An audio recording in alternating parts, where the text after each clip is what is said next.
नमस्कार, स्वागत है आपका योगेंद्र ऑनलाइन क्लासेस में। इस सीरीज में हम लोग इंग्लिश पेडागोजी को आगे बढ़ाएंगे और तीन चार छोटे छोटे चैप्टर्स पर बात करेंगे। शुरुआत के जो दो थे वो थोड़े कॉम्प्लेक्स थे, उसमें याद करने वाली चीज़ें ज़्यादा थी, इसमें समझने वाली चीज़ें ज़्यादा है और बहुत आसानी से आप समझ जाओगे। जैसे पहला ये प्रिंसिपल्स ऑफ लैंग्वेज टीचिंग, तो कुछ सिद्धांत के बारे में चर्चा करेंगे, समझेंगे, उसको उदाहरण दे दे के मैं आपको समझाऊंगा, उसमें थोड़ा और डीप भी चले जाएंगे। तो पहला यहीं से शुरुआत करते हैं। इस पार्ट में मैं थ्योरी बता रहा हूँ, ऑब्जेक्टिव कल डिस्कस कर लेंगे। थ्योरी बताऊंगा, आप कल पढ़ के आओगे, उसके बाद ऑब्जेक्टिव साथ में डिस्कस करेंगे, सॉल्व करेंगे। लेकिन उससे पहले कल आप घर में इसको देख के आइएगा ऑब्जेक्टिव्स को। पहला, प्रिंसिपल्स ऑफ लैंग्वेज टीचिंग, देखो क्या बोल रहा है। Listening, speaking, reading and writing are involve in learning a language.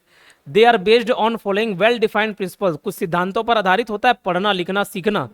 जैसे सबसे पहला सिद्धांत जो है मोटिवेशन, प्रेरणा।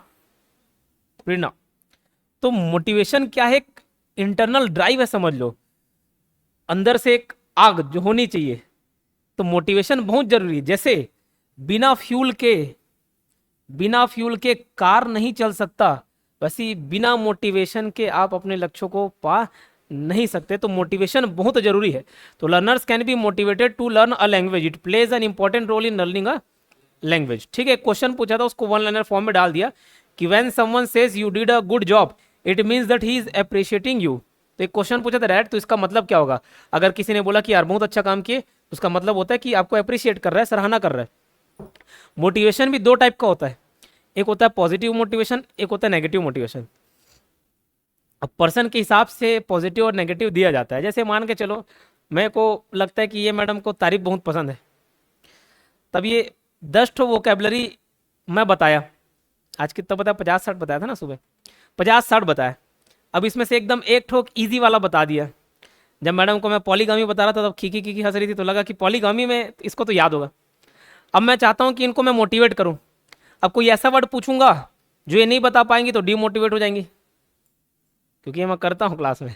ठीक है, अब मेरे को इनको मोटिवेट करना, और ये मालूम है इनके हाव भाव से समझ आता है कि इनको तारीफ पसंद है। अब एक ठोक सवाल पूछा, 50 लोगों में से 10 लोग नहीं बता पाए और इनको एकदम ईजी वाला पूछ दिया। अरे वाह, बहुत बढ़िया, देखो ये भी तो स्टूडेंट है, पढ़ रही है, ये पढ़ के नहीं आ रही, तुरंत खुश हो गई। अरे अब अगली बार पूछेंगे तो फिर बताऊंगी बोले। तो ये क्या हो गया? Positive motivation. और ये मैडम थोड़ा ईगो में लेने वाली है कि नहीं यार, कोई उल्टा सीधा बोल दिए तो एकदम दिखाना है करके। अब ये बोल दिया रहने दो मैडम, तुमसे नहीं हो पाएगा काम, छोड़ दो पढ़ाई, ऐसे बोल दिया तुरंत ही करे, ऐसे कैसे नहीं हो पाएगा, करके दिखाऊंगी बोले। तो दोनों टाइप का मोटिवेशन हो गया, एक पॉजिटिव और एक नेगेटिव मोटिवेशन। ठीक, मैं बता रहा हूँ, जब अपन जॉब छोड़े और 3 साल से पढ़ाई छूट गई थी, तो दोबारा पापा ये बोले कि अरे भैया जॉब को मत छोड़ो। मैं बोला छोड़ रहा हूँ पापा, ये मज़ा नहीं आ रहा, दूसरा काम करूँगा मैं, या दूसरा जॉब निकाल लूँगा, दूसरा एग्जाम फाइट कर लूँगा, फिर से रैंक लेके आ जाएंगे। तो पापा बोले अरे एक घाव लग गए, सेकंड रैंक तक लग गए, बार बार आई। उसको ईगो पे ले लिया, अरे ऐसे कैसे नहीं, कल भी आया था, आज भी आएगा और आते रहेगा जब जब एग्जाम दिलाएंगे। तो दिलाए, और पिछले बार सेकंड आया था, इस बार फर्स्ट आ गया। तो मेरे लिए कैसा काम किया? नेगेटिव मोटिवेशन के रूप में काम किया। ठीक, कुछ लोगों ने बहुत परेशान किया जीवन में, तो ऐसा था कि यार दिखाना है, इसको कुछ करके दिखाना है। तो ऐसा लगता है कि जो आज मैं हूँ उन्हीं लोग की वजह से हूँ, जो कुचक कुचक के मेरे को आगे बढ़ा दिए। तो ये कैसा मोटिवेशन हो गया? Negative motivation. तो ये एक सिद्धांत है, मोटिवेशन होना चाहिए लोगों में। तो एक या तो आपके पास खुद से आएगा, या किसी को कुचकना पड़ेगा, टीचर को डालना पड़ेगा। तो मोटिवेशन किस टाइप का हो सकता है? पॉजिटिव और नेगेटिव दोनों हो सकता है। एक और आधार पर मोटिवेशन को बांटा गया है, एक होता है इंट्रिंसिक और एक दूसरा होता है एक्सट्रिंसिक। मोटिवेशन भी दो टाइप का होता है, एक होता है इंट्रिंसिक और दूसरा एक्सट्रिंसिक। एक पॉजिटिव नेगेटिव समझ आ गया, उसका उदाहरण भी दे दिया।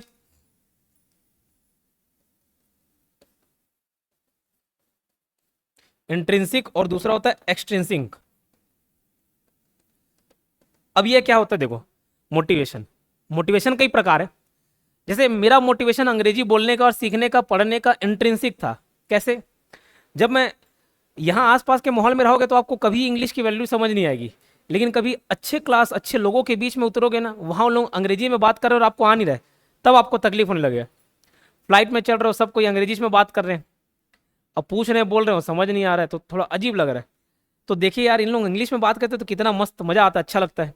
इंग्लिश में ऑर्डर दिए, इंग्लिश में एक आध दो शब्द बोल दिए, हाँ सुनने में अच्छा लगना चाहिए, मन उसका मतलब भले आए ना आए। ठीक, तो मेरे अंदर लगा कि नहीं यार, इंग्लिश में बोलते तो कितना मजा आता है, वैल्यू बढ़ जाता है बोले। मतलब ठीक है। तो वो कैसा मोटिवेशन होता है? इंट्रिंसिक, जो अंदर से आए, अंदर से आ रहा है, मेरे को अच्छा लग रहा है यार, मस्त अच्छा लगेगा इंग्लिश बोलने में, बढ़िया इंग्लिश झाड़ूंगा। गांव ऐसी बहुत मान सम्मान, गांव में जब अपन रहते थे तो उसमें नाम लिख दो ना किसी का, हर किसी बच्चे को, जो छोटे बच्चे रहते थे अपने टाइम में, तो मेरे को मेरा नाम का स्पेलिंग मालूम है।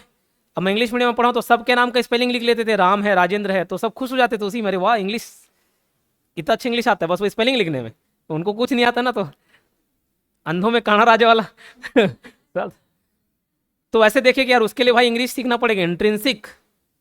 और एक्सट्रिंसिक क्या होता है? जो किसी दबाव की वजह से करे, मजबूरी की वजह से करे। जैसे अभी अगर इंग्लिश रूल्स की बात है ना, तो मैं जल्दी सीख गया, क्यों? क्योंकि मेरे को लगता था सिर्फ एग्जाम के लिए नहीं पढ़ना है, मेरे को सीखना है, मैं इंग्लिश बोलूं और सही इंग्लिश बोलूं और बहुत अच्छा इंग्लिश बोलूं और फ्लुएंट इंग्लिश बोलूं। तो वो इंट्रिंसिक मोटिवेशन था। एक्सट्रिंसिक क्या है कि एग्जाम है इसलिए आप वोकैबुलरी याद कर रहे हो। आप क्यों याद कर रहे हो? क्योंकि एग्जाम में पूछ देगा तो। लेकिन मैं इसलिए याद कर रहा हूँ कि मेरे को अच्छे शब्द पावर मिले, वर्ड वर्ड पावर मिले, वोकैबुलरी अच्छा हो, तो अच्छे शब्दों का चयन करूं मैं, ठीक। तो इसका उदाहरण समझिए, बोलने में अच्छा लग रहा है, बोलने सुनने देखने में अच्छा लग रहा है, बोलने में अच्छा लगता है इसलिए अंग्रेजी सीखना है मेरे को, इसलिए कोई भाषा सीखना है।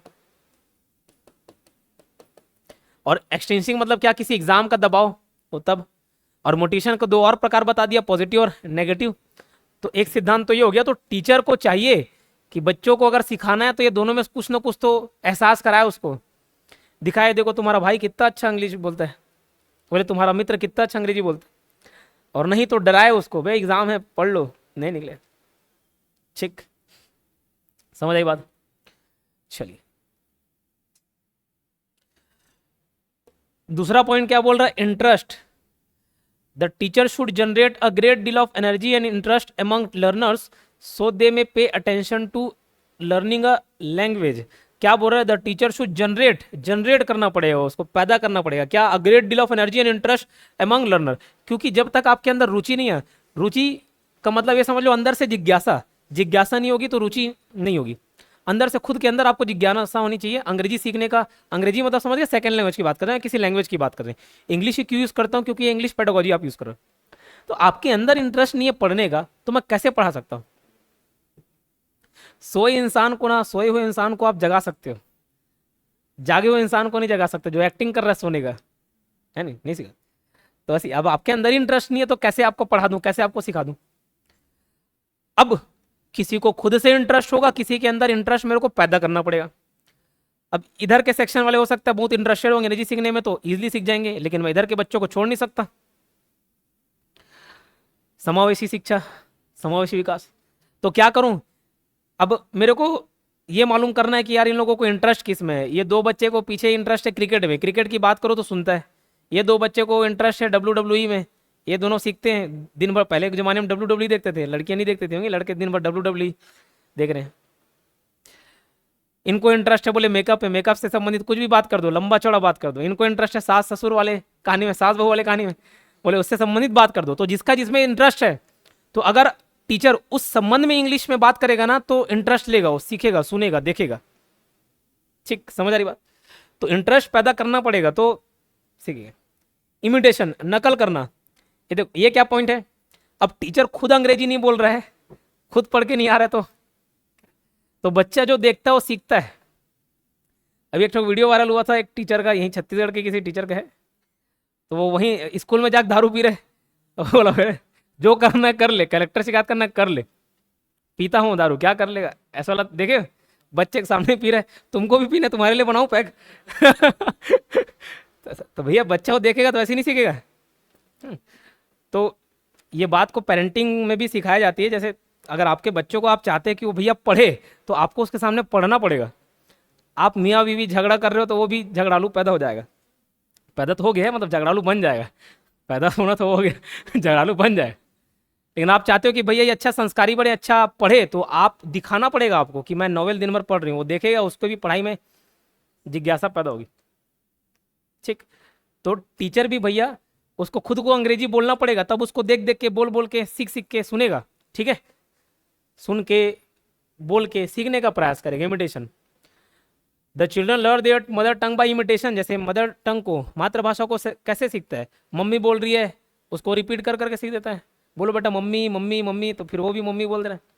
The English teacher must provide a good model of speech before the learners and audio visual aids should be used as well. Audio video aids का मतलब हुआ कि कुछ वीडियो दिखा के उसमें मूवीज चला दिए, कुछ ऑडियो सुना दिए, बोले कि इमिटेट करो। जैसे डांस सीखते हैं हम लोग, कैसे सीखते हैं? इमिटेट करके, दूसरे को दे रहे कि हाँ यार ये अच्छा स्टेप कर रहा है, उसी का स्टेप अपन भी कॉपी कर दिए। तो वैसे ही अंग्रेजी को भी कॉपी करवा करवा के। कोरिलेशन, अब कोरिलेशन, अंग्रेजी सीखना है लेकिन क्यों सीखना है वो भी मालूम होना चाहिए, उसका उद्देश्य।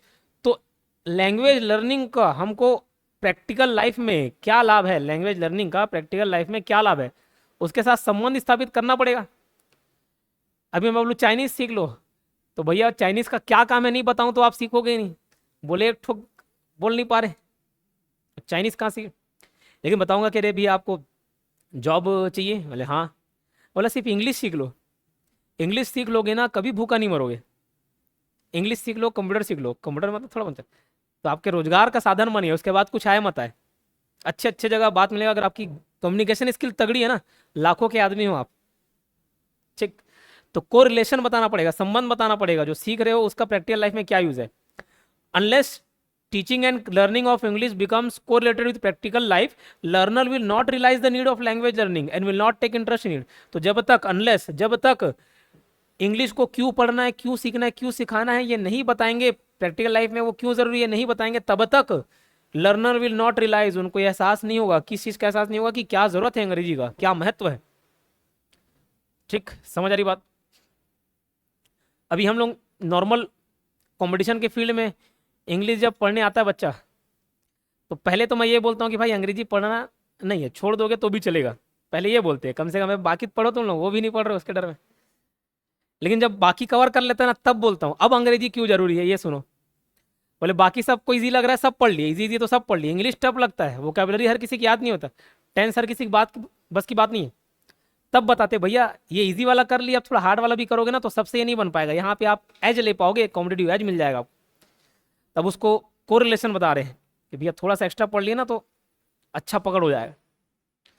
मेरे को किसी किसी एग्जाम में फायदा इसलिए मिल जाता है, अंग्रेजी भी तगड़ा, हिंदी भी तगड़ा, दोनों में कुछ ना कुछ चुरा लिए, इंग्लिश चुरा लिए, हिंदी भी थोड़ा चुरा लिए मार्क्स, मैथ्स भी तगड़ा, इंडियन जीएस भी तगड़ा, थोड़ा इधर से भी थोड़ा। तो या तो किसी का मैथ्स अच्छा होता है, जीएस नहीं होता, जीएस अच्छा होता, मैथ्स नहीं होता, अपना दोनों अच्छा था, दोनों थोड़ा थोड़ा चुरा लिए भाई मार्क्स। किसी दोनों अच्छा नहीं है गेम सही बात।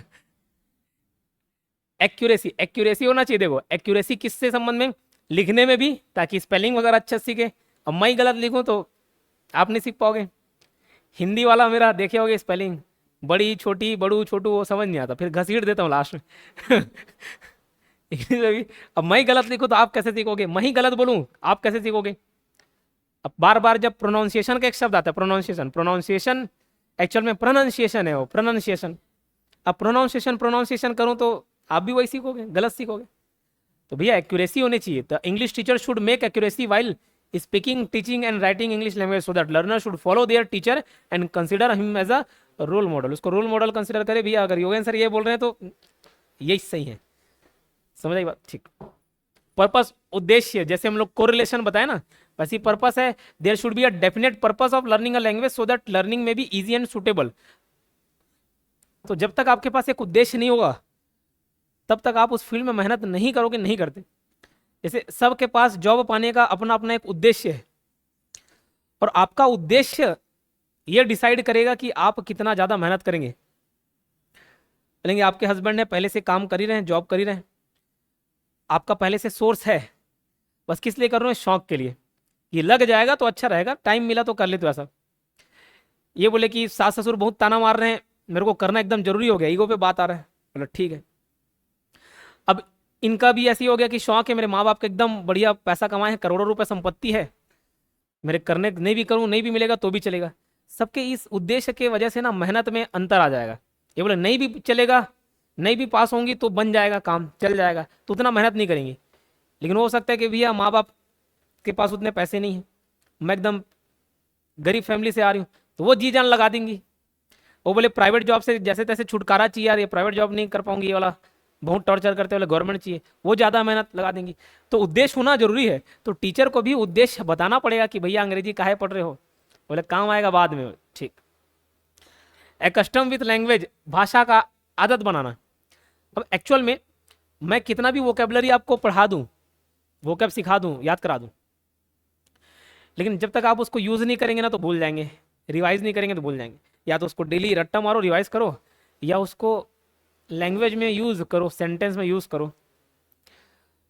समझ बात? तो उसको आदत कैसे बनेगा अंग्रेजी कि हमारे पास बोलने वाला इन्वायरमेंट भी हो, मतलब जिससे हम बात कर सकें, बातचीत हो सके, सुनने वाला भी इन्वायरमेंट हो कि कोई दूसरा बात कर रहा है हम सिर्फ सुने, पढ़ना भी। तो सारी चीज़ें जब सिंक्रोनाइज होती है ना तो एक आदत बन जाएगी वो। जैसे मेरे को इंग्लिश ही सीखना है तो मैं पढ़ूँ भी इंग्लिश में, इंग्लिश नॉवेल पढ़ूँ, सुनूँ भी इंग्लिश में, कोई इंग्लिश मूवीज़ देखूँ, बॉलीवुड मूवीज़ देखूँ भी, और बोलूँ भी अंग्रेजी में, बात भी करूँ अंग्रेजी में। तो यही बोल रहा है, when English is being learn it should be accustomed with, मतलब उसके साथ होना चाहिए with learning, so that listening, speaking, reading and writing habits are to be formed consciously and unconsciously. सब चीज सुनूंगा भी, देखूंगा, बोलूंगा भी, तो निकलेगा भी वही। इनपुट आउटपुट का खेल होता है। जैसे एलईडी पढ़े ना, जो इनपुट आएगा वही आउटपुट होगा, ठीक, जो इनपुट जो ग्रहण कर रहे ना वही निकलेगा भी बाहर। तो वैसे ही अगर अंग्रेजी सुनूंगा ना 3-4 दिन 5 दिन, तो मेरा भी फ्लुएंसी वैसी हो जाएगा, एक्सेंट वैसी हो जाता है। क्लियर? तो जो इनपुट होता है वही आउटपुट निकलता है। ओरल अप्रोच, ओरल अप्रोच क्या बोल रहा है? The oral approach of situational English teaching is based on structural view of language, speech structure and a focus on a set of basic vocabulary items are seen as the basis of language teaching. ये oral approach क्या है, ये इसको मैं बता देता हूँ। जैसे देखो, डायरेक्ट में एकदम कठिन कठिन वोकैब आपको पढ़ा दिया, आप हो सकता है उसमें इंटरेस्ट ना लो, ना सीख पाओ, लेकिन मैं एकदम कुछ बेसिक वोकैबुलरी पर बात कर रहा हूँ, मैं सिचुएशनल इंग्लिश पर बात कर रहा हूँ। जैसे मैं बोला कि भैया हर कोई क्लास आ रहा है, आपके दिनचर्या कैसी है, आप क्लास आ रहे हो, यहाँ बैठ के पढ़ रहे हो, आजू बाजू वाले से नोट्स मांगे, मेरे से कुछ बात किए, मेरे से कुछ डाउट पूछे, कितना ही बात कर लोगे मेरे से, ये पूछोगे सर एक डाउट है, sir I have a doubt, बस इतना ही। तो मैं पहले सिचुएशनल इंग्लिश सिखाने का प्रयास करूंगा। आप घूमने फिरने जाओगे या घुमा रहे हो, किसी बैठने बोल रहे हो तो get on the bike, get in the car, ये कुछ सिचुएशनल इंग्लिश हो गया। तो पहले इतना ही बस सिखा दूं, तब आप इसको यूज करोगे ना, ये बेसिक 50-60 वर्ड्स रहेंगे जो आप डेली लाइफ में यूज करोगे। दूसरा सुनेगा ना तो ऐसा लगेगा इसका अंग्रेजी तो तगड़ा है, बट आप वही बोल रहे हो जो डेली फेस कर रहे हो, जो डेली देख रहे हो। तो पहले सिचुएशनल इंग्लिश सिखाया जाए, पहले बेसिक वोकेबलरी का विकास किया जाए। जो शब्द उपयोग में आ ही नहीं रहे हैं उसको सीख सीख के क्या करोगे, ठीक। तो ये oral approach. Natural order of learning, ये नेचुरल ऑर्डर क्या है? एक बच्चा कैसे सीखता है? पहले सुनता है कि पहले बोलता है? सुनता है ना, माँ बाप आजू बाजू वाले लोग क्या बोल रहे हैं, लिसनिंग, फिर बोलने का प्रयास करता है, लिखता लिखता है कि नहीं, सुनेगा 1.5-2 साल तक सुनेगा, है ना, उसके बाद सुनाएगा, मतलब बोलेगा, स्पीकिंग, फिर क्या है, रीडिंग, फिर पढ़ेगा, ये भैया ए फॉर एप्पल है, बी फॉर बॉल है, फिर खुद लिख के देखेगा, रीडिंग। तो ये नेचुरल ऑर्डर है। तो कोई भाषा सीखना ना तो ऐसे ही ऑर्डर में जाना चाहिए। ये कुछ सिद्धांत है, प्रिंसिपल्स देख रहे हैं हम लोग लैंग्वेज लर्निंग का। सिलेक्शन एंड ग्रेडेशन, ये सिलेक्शन ग्रेडेशन भी जैसे मैं ओरल अप्रोच में बताया ना, कुछ पहले बेसिक वाले को बता लेते हैं, फिर पहले बेसिक, फिर मीडियम लेवल, फिर एडवांस लेवल, तो वो सिलेक्शन एंड ग्रेडेशन के पॉइंट के अंदर कवर हो जाएगा। लैंग्वेज इज ऑर्डर्ड इनटू, ये इंपॉर्टेंट है, ये पूछा गया क्वेश्चन है, सीटेट में शायद पूछा था। Language is ordered into 5 system of rules. क्या क्या 5 सिस्टम है, सभी का मतलब आप समझ लोगे तो याद आएगा। जैसे फोनोलॉजी का मतलब होता है स्टडी ऑफ साउंड, ये तो बताया था। मॉर्फोलॉजी क्या है? स्ट्रक्चर, ठीक है, स्ट्रक्चर ऑफ वर्ड्स, है ना। सिंटेक्स क्या है? रूल है, तो स्टडी ऑफ रूल। सिमेंटिक क्या है पूछे तो मीनिंग है, शब्दों का मतलब है, ठीक। और लास्ट में प्रैग्मेटिक्स क्या है? कंटेक्स्ट सीखना। अब कंटेक्स्ट मतलब कैसा कंटेक्स्ट है, एक उदाहरण देके बताता हूं मैं आपको। कंटेक्स्ट, हाँ, कंटेक्स्ट मतलब किस संदर्भ में मैं बोला, जैसे एक उदाहरण देता हूं, मैं बोला can you please pass the salt. जैसे खाने खाने बैठते हैं तो नमक दे दे बे, ऐसे। अब अंग्रेजी में बोलना है तो अच्छे से बोलोगे ना, बह दे देती है, लेकिन अंग्रेजी में बोलो कि can you please pass the salt. अब अगर मैं आपसे नॉर्मल, उसको छोड़ो, ऐसे पूछूं कैन यू डू दिस, ये कर सकते हो, can you do this for me, तो मैं आपसे आपकी कैपेसिटी के बारे में पूछ रहा हूँ। कैन यू टीच, क्या आप यहाँ आके पढ़ा सकते हो, तो आपकी कैपेसिटी के बारे में पूछ रहा हूँ, कैन यू पूछ रहा हूँ आपसे, ठीक। लेकिन जब मैं बोलूँ can you please pass the salt, तो वहां पे उसके कैपेसिटी के बारे में बात नहीं कर रहा हूँ, मैं रिक्वेस्ट कर रहा हूँ, कर दोगे क्या। अब वो क्या इतना उठा के नहीं कर पाएगा, तो कैपेसिटी के बारे में बात नहीं कर रहा हूँ, वो किस कंटेक्स्ट में बात कर रहा हूँ, रिक्वेस्ट मोड में कि भाई कर दोगे क्या, मतलब ये है कि करो, समझ। वहां छोड़ दोगे क्या मेरे को? हाँ नहीं पूछ नहीं रहा हूँ भाई, छोड़ो ऐसे। पूछ नहीं रहा, बता रहा हूँ, समझ? तो कंटेस्ट आपको समझ आना चाहिए, समझ आए? तो कंटेस्ट का लर्निंग क्या होता है? प्रैग्मेटिक्स, सेमेंटिक्स, शब्द का मतलब जैसे मीनिंग, हाँ वो तो समझ गया मीनिंग। जैसे बैंक, खाली बैंक बोल दूं तो अरे बैंक के मतलब भी बहुत सारे बैंक हो सकते हैं। एक फाइनेंशियल इंस्टीट्यूशन वाला बैंक, वित्तीय संस्था बैंक, और रिवर बैंक भी बोलते हैं, रिवर नदी का किनारा, उसको भी बैंक बोलते हैं। तो शब्दों का मतलब देखा जाए किसके अंदर पढ़ते हैं उसको? सेमेंटिक्स के अंतर्गत, है ना? तो study of rules, phonology, study of structure of words, morphology, study of rules of grammars, syntax, study of meanings in a language, semantic, study of context, study of context, pragmatics. Clear? अंतर समझ आया?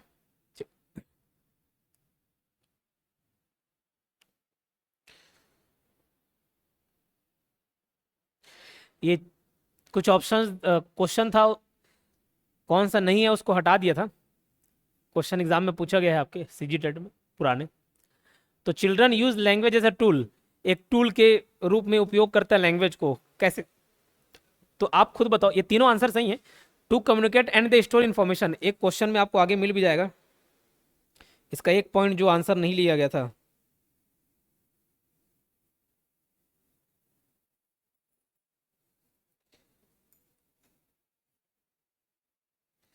नहीं दिख रहा है, आगे होगा इसमें, पैरालिंग्विस्ट समथिंग। तो children use language as a tool to communicate and they store information, to communicate and to store information, हाँ बिल्कुल। भाषा को एक बच्चा क्यों यूज करता है, किस टूल के रूप में यूज कर रहा है? ताकि वो आपस में बातचीत कर सके, कम्युनिकेट कर सके, अपनी भावनाओं को सामने वाले को बता सके। इन्फॉर्मेशन स्टोर करने के लिए, बिल्कुल। To maintain their relation with the society, समाज से बात नहीं करेगा तो कैसे संबंध बनाएगा?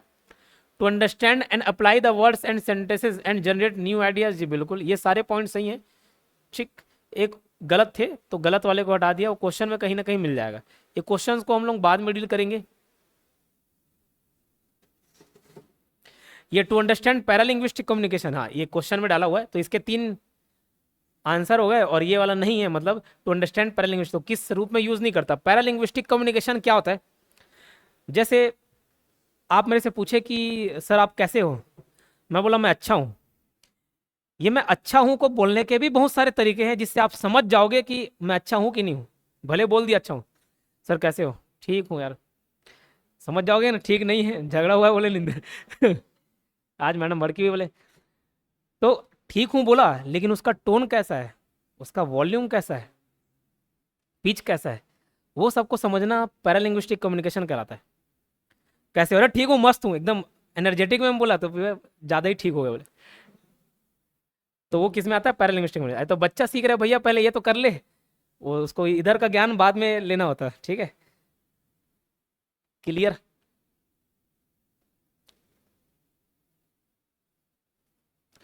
तो ये समझ आए?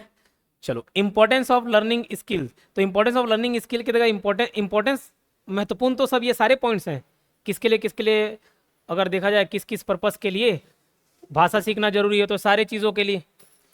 तो यहाँ पे कुछ अलग पॉइंट बताता हूँ, काइंड ऑफ लिसनिंग, इस टॉपिक के अंतर्गत ये वाला पॉइंट नहीं है।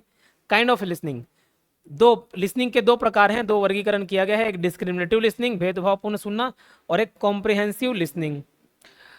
और आगे चल के काइंड्स ऑफ स्पीकिंग सिचुएशन, अलग अलग सिचुएशन बताया गया स्पीकिंग सिचुएशन का, इसका मतलब आपको जानना है, उदाहरण देके पूछ सकता है। पहले मैं स्पीकिंग की बात करता हूँ, फिर लिसनिंग की बात करूंगा।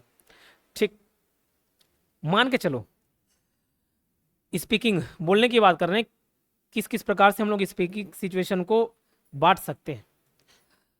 आप लोग आपस में मित्र लोग बात कर रहे हैं, तो क्या होगा? ये दोनों मित्र बात कर रहे हैं, तो ये कुछ अपना कहानी बताएंगे, ये कुछ अपना कहानी बताएंगे, चुगली करेंगे, दोनों अपना अपना बताएंगे बोले। लेकिन आप मेरे से, मैं पढ़ा रहा हूं, तो ये 2 वे कम्युनिकेशन हो गया। अब मैं पढ़ा रहा हूं, तो क्या मेरा इन्वॉल्वमेंट ज्यादा रहेगा कि आपका रहेगा कि बराबर पर रहेगा? मेरा ज्यादा रहेगा ना, मैं ज्यादा बोलूंगा, आप लोग बीच बीच में टोकोगे कि सर ये का है, सर ये कैसा। तो उसमें कम्युनिकेशन, 2 वे कम्युनिकेशन थोड़ा लिमिटेड हो गया। लेकिन आपस फ्रेंड्स में बात कर रहे हो, मित्र हो, तो दोनों बराबर बराबर, तू मेरे को इतना सुनाई, मैं भी सुनाऊंगी, ऐसा। तुमने एक आधा घंटा चाबी, मैं भी चाबूंगा ऐसे, तो वो दोनों बराबर बराबर, लेकिन पढ़ा रहा हूं तो कैसे हो गया, लिमिटेड हो गया, सीमित हो गया। समझ रही बात? अब यही चीज टोटल वन वे कम्युनिकेशन हो जाए, बात करने का ऑप्शन ही ना रहे। जैसे मैं रिकॉर्डेड क्लास यूट्यूब में प्रोवाइड करा दिया, या आपको यहाँ पे रिकॉर्डेड क्लास रिकॉर्ड कर दी, अब आप क्या इससे पूछ पाओगे? नहीं, ये जो बता दिया वही सुनना पड़ेगा आपको। तो ये लिमिटेड हो गया कि नहीं, वन वे कम्युनिकेशन। समझ आई बात? तो इंटरेक्टिव कम्युनिकेशन वो जहां दोनों आपस में विचार को आदान प्रदान कर सके, interactive speaking situation. Interactive communication is an exchange of ideas where both participant whether human, machine, or an art form are active and can have an effect on one another. It is dynamic and two-way flow of information. Naturalistic language sample can be obtained by interacting, ये dash छोड़ दो। Partially interactive आंशिक संवाद, ये भी two way रहेगा लेकिन बहुत सीमित रहेगा। मैं पढ़ा रहा हूँ, आप बहुत कम मेरे से बात करोगे, ज़्यादा ही बीच बीच में टोकोगे तो मैं खकवा जाऊंगा। तो बहुत कुछ बीच में डाउट आया पूछे, लेकिन मेरा जितना बोलने का है आपका उतना कंटेंट है ही नहीं। तो ये कैसा हो जाएगा? Partially interactive when giving a speech to a live audience, जैसे ये पढ़ा रहे हैं, स्पीच ही तो दे रहे हैं, समझ लो, टीचिंग, लेक्चर देना। Where the convention is that audience does not interrupt the speech. Convention मतलब प्रथा, यही प्रथा होता है ना कि पढ़ा रहा हूं तो मैं बोलूँ तो मैं ही बोलूँ, आप नहीं बोलो, ऐसा clear? The speaker nevertheless, nevertheless मतलब होता है फिर भी, उसका मतलब होता है फिर भी speaker can see the audience and जज from the expression on their faces and body language. जैसे मान के चलिए मैं कोई आपको जोक सुना रहा हूँ, अब जोक सुना रहा हूँ, सुनाने का काम मेरा, लेकिन आपको मजा आ रहा है कि नहीं आ रहा है वो थोड़ा बहुत मैं जज कर सकता हूँ, नहीं कर सकता हूँ? आप लोग हंस रहे हो कि नहीं, एकदम ऐसे मुंह लटका के बैठे हुए, तो समझ आ रहा है कि भैया ये जोक को बंद कर देना चाहिए, है कि? तो ये बोल रहा है कि इसमें बहुत लिमिटेड इंटरेक्शन होता है। ठीक समझ रहे? मैं पढ़ा रहा हूँ और आपका मुंह देख के बता सकता हूँ कि थोड़ा बहुत समझ आ रहा है, नहीं आ रहा है कि नहीं? सभी सब एकदम ऊंघाए हुए लग रहे हो। ठीक। बड़े जो क्लासेस चलती है ना शुरू से 5-5 6 घंटा, आपको कभी ऐसे बैठा दिया जाए, खुद से बोलोगे मैं बैठ के पढ़ लेती हूँ, नहीं हो पाएगा। वो सीटिंग कैपेसिटी नहीं बन पाती, सीटिंग हैबिट नहीं बन पाता। लेकिन इसके चलते जबरन बैठ रहे हो 5-6 घंटे, हैबिट सुबह 7:30 बजे से हैबिट बन जाता है। नॉन इंटरेक्टिव वाला भी उदाहरण दे दिया। Few speaking situation can be totally non interactive such as when recording a speech for a radio broadcast. मैं यूट्यूब के लिए रिकॉर्ड करता हूँ ऑनलाइन, जब लाइव क्लास नहीं रहता, रिकॉर्डेड सेशन रहता, तो मैं जो बोल रहा हूँ वही सामने वाला सुन रहा है, वो उधर बोल नहीं पा रहा, पूछ नहीं पा रहा, वो कमेंट में बोल दिया तो बात अलग है। तो एक अच्छा लिसनिंग का भी सुनना था, तो स्पीकिंग वाला हो गया। अब लिसनिंग के दो प्रकार, एक होता है डिस्क्रिमिनेटिव और एक होता है interactive.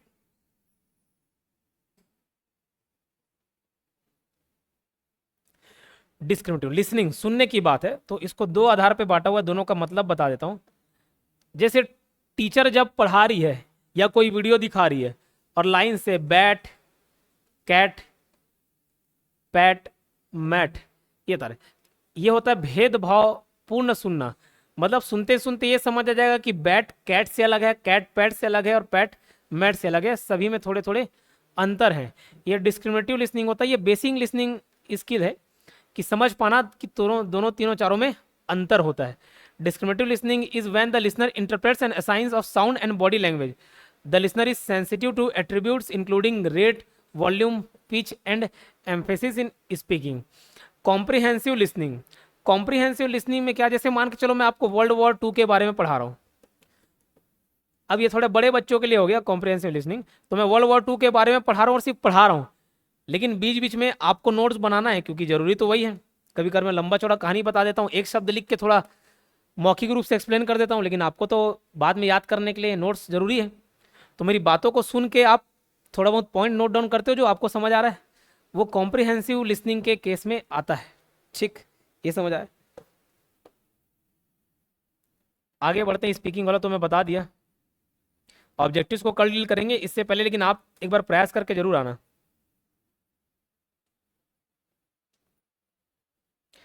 Importance of listening in language development. सुनने का इतना महत्व क्यों है? ठीक है, सुनने का महत्व, जिससे भी देखोगे, जो भी टीचर को देखोगे जो स्पोकन इंग्लिश क्लास कराता है, वो यही बोलेगा आपको। क्या क्या बोलेगा कि भैया इंग्लिश मूवी देखो, मूवीज देख रहे हो ना, अंग्रेजी में देख लो, क्या दिक्कत है, सब टाइटल के साथ देख लो।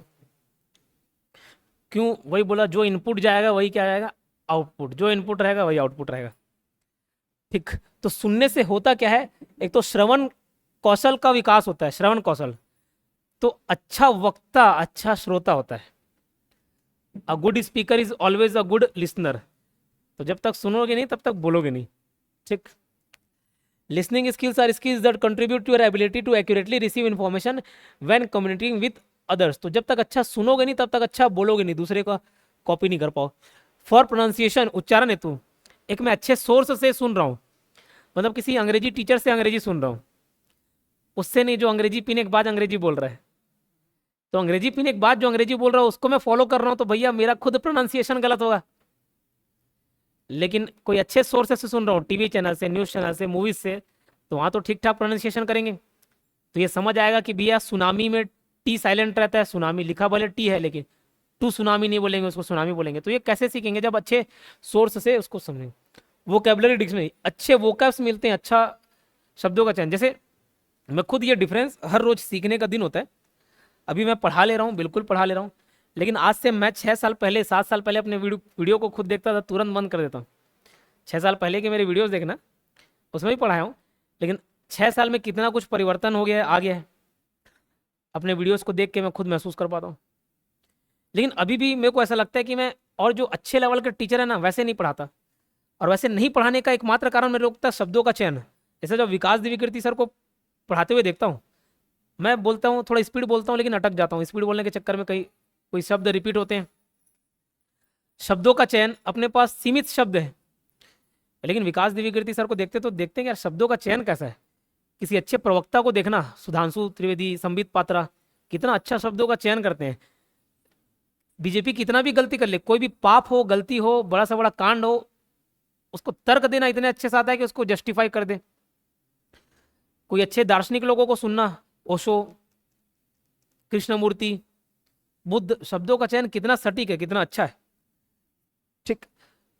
तो सुनने से ये वोकेबलरी डेवलप होती है। क्लियर। ये डिफरेंशिएशन ऑफ साउंड छोड़ दो, ये समझ आया। तो ये इंपॉर्टेंस था।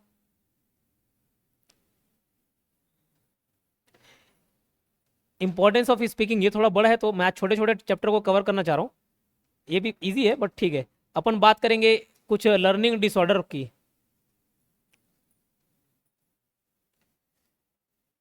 चैलेंज, ये भी बात कर लेते हैं। उससे पहले challenges of teaching in language. Challenges, जैसे मेरे को, मैं टीचर हूँ, मेरे को आपको अंग्रेजी पढ़ाना है, तो क्या क्या चैलेंज फेस कर सकता हूँ। तो सबसे पहला दिक्कत आता है रीजनल लैंग्वेज, क्षेत्रीय भाषा। यह इंडिया में देखोगे ना, इतने सारे भाषा मिल जाएंगे और किसी दूसरे देश में नहीं है। अंग्रेजी है तो अंग्रेजी है हर जगह, रशियन है तो हर जगह, हर कोने कोने में रशियन, चाइनीज है तो चाइनीज, जापानीज है तो जापानीज। लेकिन यहाँ तेलुगु है, भोजपुरी है, छत्तीसगढ़िया है, ऐसा है, अवधी है, इतने सारे लैंग्वेज। राजस्थान में चले जाओ, राजस्थान, वहाँ तो एक गांव के बाद दूसरे गांव में बहुत परिवर्तन आ जाता है, बोलने के शैली में परिवर्तन। यहाँ तो छत्तीसगढ़िया अगर लैंग्वेज हम लोग बोले, थोड़ा बहुत अंतर रहेगा। जैसे मार दूँ तो मार दहा, ऐसे रहता है। ठीक, थोड़ा अंतर रहता है। लेकिन राजस्थान में क्षेत्र क्षेत्र में बहुत परिवर्तन आ जाता है। नीचे साउथ इंडिया वाला पार्ट देख लो, केरला छोटा सा एरिया लेकिन मलयालम चल रहा है, तमिलनाडु में तमिल चल रहा है, थोड़ा सा ऊपर आए आंध्रा में आंध्रा चलने लग गया, तो कर्नाटक में कन्नड़, नीचे छोटा सा जगह है, छोटा सा एरिया, लेकिन 4 मेन भाषा। तो ऐसे सब अलग अलग रीजनल लैंग्वेज से आते हैं ना, तो भाई सिखाना मुश्किल आता है। जैसे मान के चलो, अगर मेरे को आपको हिंदी सिखाना और सबके सब छत्तीसगढ़िया हो, तो छत्तीसगढ़िया से हिंदी बहुत ज़्यादा अंतर नहीं है। मैं जावात हूँ तो उसको बोलेंगे भैया मैं जा रहा हूँ, लेकिन हिंदी से या छत्तीसगढ़िया से डायरेक्ट अंग्रेजी बहुत अंतर हो जाता है। तो रीजनल लैंग्वेज का प्रभाव पड़ता है। कोई एक तेलुगु आ गया, कोई एक बिहारी वाला आ गया, कोई छत्तीसगढ़िया वाला आ गया, तो तीनों को एक अंग्रेजी सिखाना मुश्किल है। मैं तेलुगु सीख जाऊंगा, मैं भोजपुरी सीख जाऊंगा, लेकिन शायद सामने वाला अंग्रेजी नहीं सीखा। ठीक है। Challenge to develop linguistic skill. और देखो, सिर्फ बच्चों को सिखाना जरूरी नहीं है। एक अच्छा लिंग्विस्टिक स्किल में क्या क्या शामिल होते हैं, बोलना ही शामिल नहीं है, सही तरीके से बोलना, मतलब बढ़िया ग्रामर रूल के साथ बोलना। तो बोलना पढ़ना थोड़ा बहुत काम चलाओ, इंग्लिश आपको हो सकता है सिखा दूं, लेकिन एक अच्छा इंग्लिश, एक अच्छा ग्रामर रूल के साथ, एक अच्छा स्ट्रक्चर के साथ सिखाना मुश्किल है। कुछ शब्दों का चयन कर रहे हो अंग्रेजी में, उतना क्लासी नहीं लगेगा। वोकैब होना भी जरूरी है, तो अच्छे लिंग्विस्टिक स्किल में वो भी होना जरूरी है।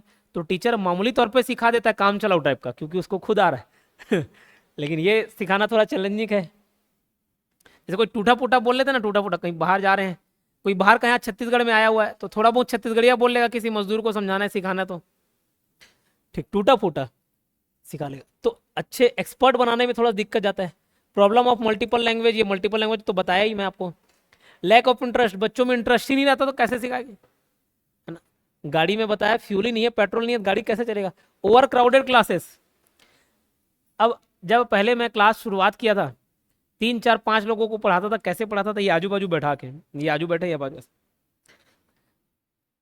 उसका एक वाकई में एक अलग प्रभाव पड़ता है। जब एकदम पास बैठोगे और पास पढ़ोगे, यहीं पे तुरंत मैथ्स बता रहे, तुरंत बाजू वाला पूछ ले रहा है, लेकिन आप ही 100 लोगों के बीच में ना पूछने में झिझकोगे। और होता भी है कि अगर मैं 5 लोगों को बैठा के पढ़ा रहा हूँ, तो पांचों पे मेरा अटेंशन प्रॉपर डिवाइड रहेगा, पांचों को अटेंशन दे पाऊंगा। लेकिन बहुत सारे लोग होगा तो अटेंशन दे पाना थोड़ा मुश्किल होता है, आप भी झिझकोगे पूछने में, अरे बाजू वाले क्या बोली, ठीक। तो कहा था ओवर क्राउडेड क्लासेस, बहुत ज्यादा ओवर क्राउडेड हो जाए, बहुत लोग भर भर के आ जाए, एडमिशन हो जाए तो अटेंशन नहीं दे पाते। टीचिंग प्लान्स, देखो टीचर खुद एक अच्छा टीचिंग प्लान नहीं बना पाता, क्योंकि इतनी विविधता रहती है, ठीक। किसी का एकदम कमजोर है अंग्रेजी, किसी का बहुत ज्यादा है। अब सबको अगर एकदम बेसिक मैथ्स आता, मैथ्स की बात करता हूँ, एकदम बेसिक मैथ्स आता, बस उनको एडवांस लेवल में ले जाना है, ले जाते हैं। लेकिन किसी का बेसिक ही क्लियर नहीं है, और कोई एकदम टफ लेवल का मैथ्स पहले से करके आया हुआ है, तो तीनों प्रकार के लोग बढ़ गए ना, एकदम बेसिक वाले भी, जो थोड़ा बहुत आता है, और जो बहुत ज़्यादा आता है, हमसे ज़्यादा आता है, तो तीनों को मैनेज कर पाना मुश्किल हो जाता है। तीनों खुश करने के चक्कर में तीनों नाराज हो जाए। वही एक ही लेवल के मिलते ना, तो उस हिसाब से पढ़ाते। एक्सपर्ट है तो फिर वैसे डील करता मैं, एकदम ज़्यादा शॉर्टकट बताते कि इसका यूज़ ही नहीं होता, और इसका यूज़ नहीं करूँ भैया, बेसिक वाला भाग जाएगा 3 दिन डेमो, एक चौथा दिन ठीक है। तो यही बोल रहा है, teacher needs to develop clarity about the objectives of teaching and plan before teaching. तो ये प्लानिंग करने में टीचर को थोड़ा सा डिफिकल्टी आ जाता है। फिर क्वेश्चन है, इसको आप कल घर से सॉल्व करके आइएगा, उसके बाद अपन बात करेंगे। लर्निंग डिसऑर्डर, किसी को पढ़ने में दिक्कत है, किसी को लिखने में दिक्कत है, किसी को सुनने में दिक्कत है, किसी को समझने में दिक्कत, दिक्कत ही दिक्कत है, ठीक। अब क्या क्या दिक्कत आती है, सबसे पहला दिक्कत क्या दिख रहा है वहां पे, पढ़ने वाला, डिसलेक्सिया। डिसलेक्सिया, डिसलेक्सिया में पढ़ने की समस्या आती है आपको। किसकी समस्या, पढ़ने की, और लिखने की भी रहती है, लेकिन लिखने की सिर्फ और सिर्फ स्पेलिंग से रिलेटेड है ना। तो अगर कभी आ जाए तो कंफ्यूज मत होना, लिखने वाला एकदम एक्सट्रीम लिखने वाला नीचे है जाए आपको मिलेगा, कहाँ है, डिसलेक्सिया के बाद ये वाला डिसग्राफिया। फिलहाल बात करेंगे डिसलेक्सिया का। तो डिसलेक्सिया का मतलब पढ़ने में दिक्कत आना, पढ़ ही नहीं पा रहे हो, समझ ही नहीं आ रहे हो, दिक्कत है। आप शब्दों को नहीं, एक ठोक था नहीं, क्या नाम था उसका, आमिर खान वाला मूवी, ईशान। दुनिया भर का बीमारी ईशान को था, एक था कि नहीं था। दीपक सर भी उदाहरण देते होंगे तो ईशान हर, मैं भी जब बाल मनोविज्ञान पढ़ाया तो ईशान, कुछ भी बीमारी हो ईशान, डिसलेक्सिया का उदाहरण हो ईशान, डिसग्राफिया को हो ईशान, टीबी हो ईशान, एड्स हो ईशान, सब बीमारी क्या, ईशान, ठीक है। तो हर हर बीमारी में ईशान फिट बैठ जाता है। तो सबसे पहले डिसलेक्सिया, तो उसको पढ़ने में दिक्कत होता है, वही पेंटिंग करने में नहीं हो रहा है, पेन ब्रश पकड़ा दो, इतना अच्छा पेंटिंग कर लिया, पढ़ने में दिक्कत हो रहा है उसको, डिसलेक्सिया। तो पढ़ने में दिक्कत आए तो dyslexia. A child is not able to learn a language mainly because of dyslexia. Dyslexia is the disability with reading. पढ़ने में दिक्कत, लिखने में भी होता है, लेकिन लिखने में स्पेलिंग, जैसे देन और देन में कंफ्यूजन। और बचपन में वहाँ कसम वो देन और देन में कंफ्यूज रहते थे, स्कूल कॉलेज में आके सीखे उसको, THAN देन और THEN देन, उसको कब यूज करना, उसी में ही कंफ्यूज रहते थे। वो छोटा की और बड़ा की, छोटा हो बड़ा हो, इसी में दिक्कत रहती। फिलहाल disability with learning, children face difficulty in recognization of word, letters and other symbols, समझ ही नहीं आ रहा है। An example of possible phonological processing disorder is saying sin for shin। देखो कई लोगों का सा और श एक ही रहता है, सरोते का सा, शक्कर का सा, षटकोण का सा, सब सा रहता है, शक्कर को भी शक्कर,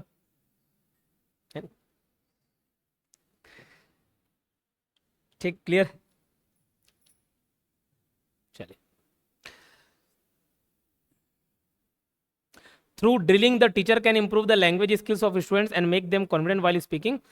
वो आगे और कुछ बातें बता रहे हैं उसको छोड़ो, बस डिसलेक्सिया पूछेगा यहाँ से, क्या क्वेश्चन पूछेगा कि इस प्रकार की बीमारी या इस प्रकार का डिसऑर्डर क्या है, डिसलेक्सिया कहलाता है।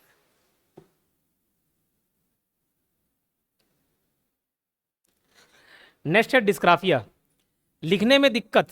अब लेखन शैली में लेखन विकार, हिंदी में लिखा भी हुआ है लेखन विकार, लिखने में दिक्कत क्या कहलाएगा, डिस्ग्राफिया। ऊपर वाले में भी लिखने वाला था लेकिन वो सिर्फ स्पेलिंग से रिलेटेड था, जैसे THAN देन और THEN देन, इसको उसको समझ ही नहीं आता कि कैसे लिखें, स्पेलिंग में वीक रहता है, वो डिसलेक्सिया में शामिल हो जाता है, क्योंकि वहां पे भी अंतर स्पष्ट नहीं कर पाता वो, THEN कब THEN कब। फिलहाल डिस्ग्राफिया पे आते हैं लेखन विकार। अब इसमें पुअर हैंड राइटिंग, लिख नहीं पा रहा, जैसे मैं किसका शिकार हो गया, डिस्ग्राफिया का शिकार हो गया।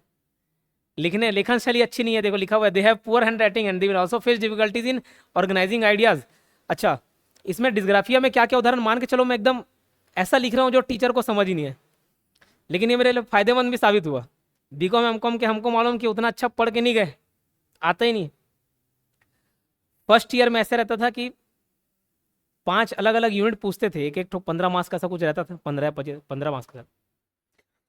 तो पहले ईमानदारी से फर्स्ट ईयर में कैसे याद किया, थ्योरी वाले पार्ट में 5 यूनिट है, 5 यूनिट के लिए भैया एक एक आंसर याद करना, टीचर यही बताया 5 यूनिट में क्या एक एक आंसर याद करना, क्वेश्चन कुछ भी पूछे उस 1 यूनिट में वही लिखना है। बोला ठीक है, क्योंकि 1 यूनिट दूसरे यूनिट से मिलता जुलता था।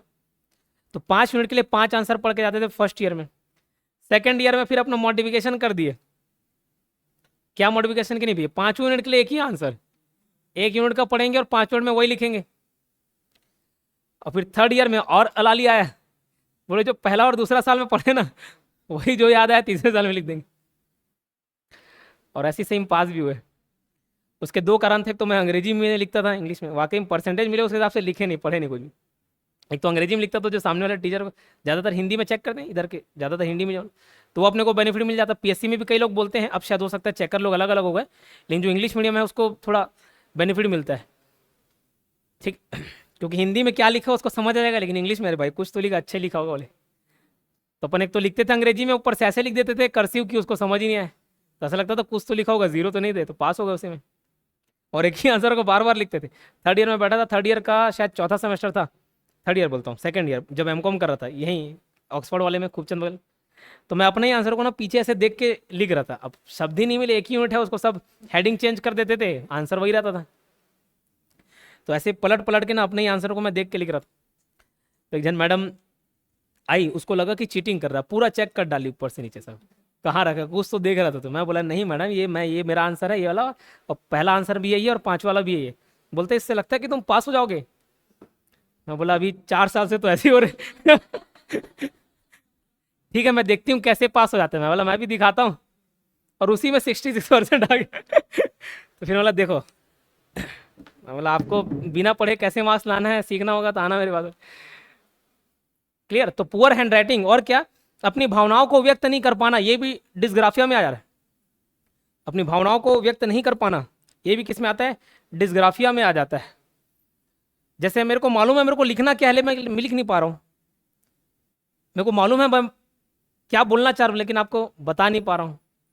बोले उनके सामने भैया शब्दहीन हो गए, बोले बोलने तो बहुत कुछ चाहते थे लेकिन बोल नहीं पा रहे, उसको देख के घबरा गए। बोले किसका प्रॉब्लम है, डिस्ग्राफिया का। ठीक है, किसका प्रॉब्लम, डिस्ग्राफिया का। ठीक, डिसकैलकुलिया, ओके ये छूट गया, डिसकैलकुलिया तो ये मैथ्स वाला है, डिस्ग्राफिया कैसे तो वीरेन डिसकैलकुलिया से ग्रसित है, मैं डिस्ग्राफिया से ग्रसित हूँ।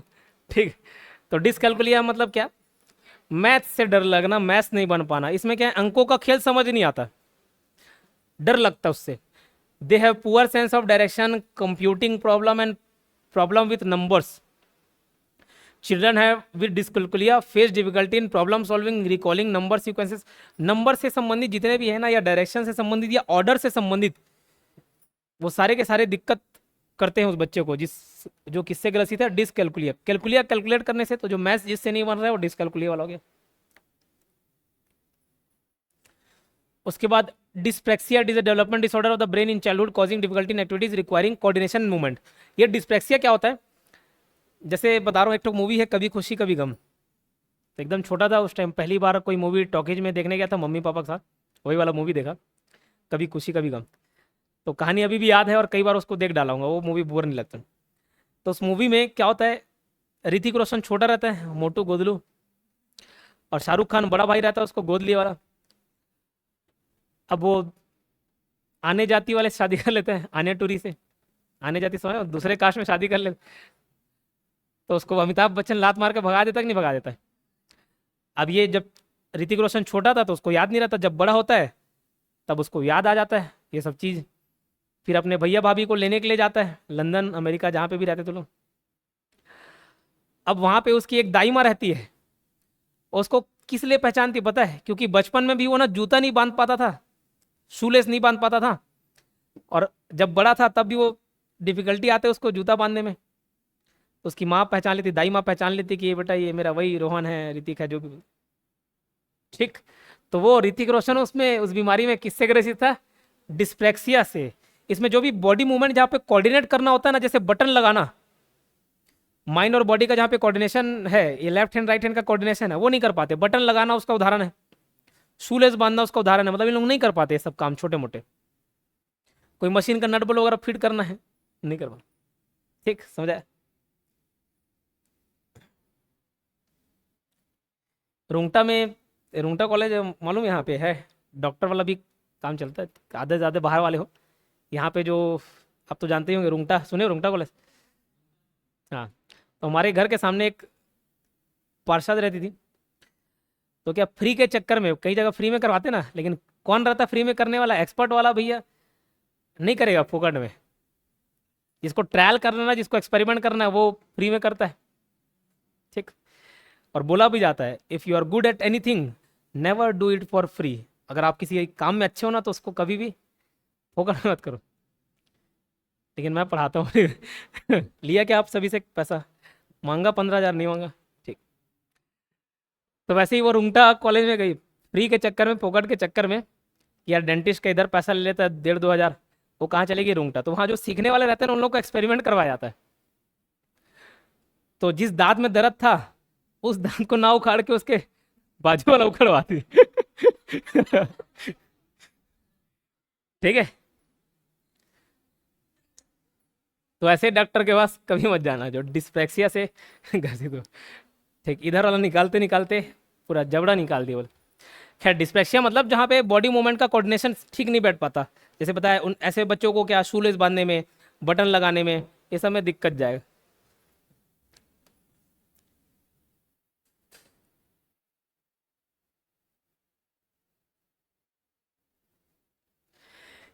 एफेजिया से पहले डिस्मॉर्फिया बताता हूँ। कई लोग ना बहुत ज़्यादा लुक कॉन्शियस रहते हैं। लुक कॉन्शियस मतलब, अरे मैं अच्छी दिख रही हूँ कि नहीं दिख रही हूँ, मैं अच्छा दिख रहा हूँ कि नहीं दिख रहा हूँ, मेरा लिपस्टिक ठीक लगा है कि नहीं लगा है, आई लाइनर फैला है कि नहीं फैला, काजल तो नहीं फैल गया, कपड़ा ढंग से पहना कि नहीं पहना, शर्ट ठीक है नहीं क्या है, जूता साफ दिख रहा है कि नहीं दिख रहा है। बहुत ज़्यादा लुक कॉन्शियस रहता है। उनको लगता है कि मैं अच्छा नहीं दिख रहा हूँ या अच्छी नहीं दिख रही हूँ। उसके चलते वो बार बार मिरर चेक करेंगे, आईना देखेंगे। तो अपने आप में कमी ढूंढना।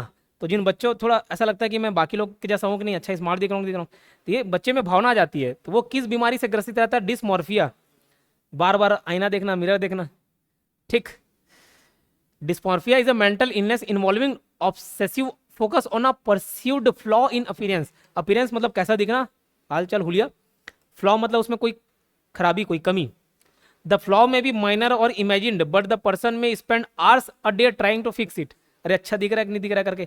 कई लोग कपड़ा पहनने में आधा 1 घंटा लगा दिए, अच्छा दिख रहा है कि नहीं दिख रहा। ठीक। तो आधा 1-1 घंटा लग जाता है किसी तैयार होने में, कैसे लगता है कि नहीं लगता है? 1-1 घंटा लगा दिए, किससे शिकार हो देख लो। अगर 1 घंटा लेते हो तैयार होने में तो डिस्मॉर्फिया का शिकार। और कई लोग 5 मिनट। अब ज़्यादातर में देखो, गर्मी में भी इतना गर्मी था, फटे गर्मी था, उसमें वो भी इतना मोटा मोटा कपड़ा जो ठंडी में पहनते हैं वो पहन के आ जाता। क्यों? तो वो प्रेस करना, फिर उस बटन लगाना और एकदम सज सवर के आना, वो ना हो पाए। कोई दूसरा करके दे देगा प्रेस तो पहन लूंगा, नहीं तो गर्मी के दिन में भी आप मोटा मोटा कपड़ा पहन के आ गए। तो इसको पहनना आसान है, बस ऐसे डाले हो गया, प्रेस करने की जरूरत नहीं। तो डिस्मॉर्फिया समझ गए? इतनी सी बात क्लियर। अफेजिया, अफेजिया का क्या मतलब है ये बताता हूँ, एक उदाहरण देता हूँ अफेजिया का, समझ जाओगे उदाहरण में। पहले पॉइंट को आप फोकस करोगे ना, जैसे देखो,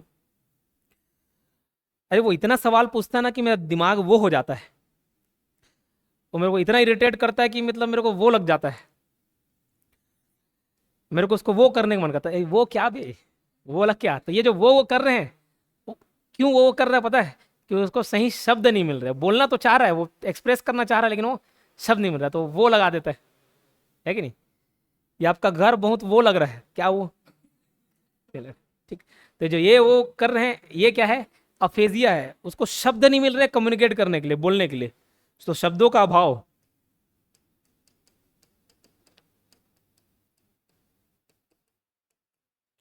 ठीक, क्लियर। अब ये भी जब एकदम मेजर लेवल पे पहुंच जाता है ना, तो मेजर लेवल पे तभी पहुंचता है जब कोई इंजरी हो जाए, कोई ब्रेन इंजरी, तो शब्द ही याद नहीं आते, भूल जाते हैं याद करने वाले। अरे इसको मैं कहाँ रखा था, तो वो कहाँ रखा था वो याद नहीं आ रहा है, बट शुरुआती तौर पे ये वो वाला ही रहता सिस्टम। ठीक, शब्द नहीं मिलते।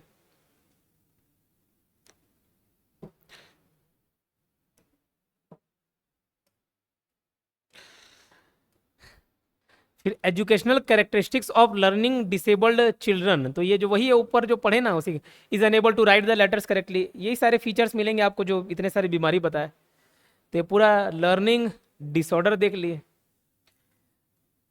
एक क्लास और लगेगा, एक से दो क्लास खत्म हो जाए।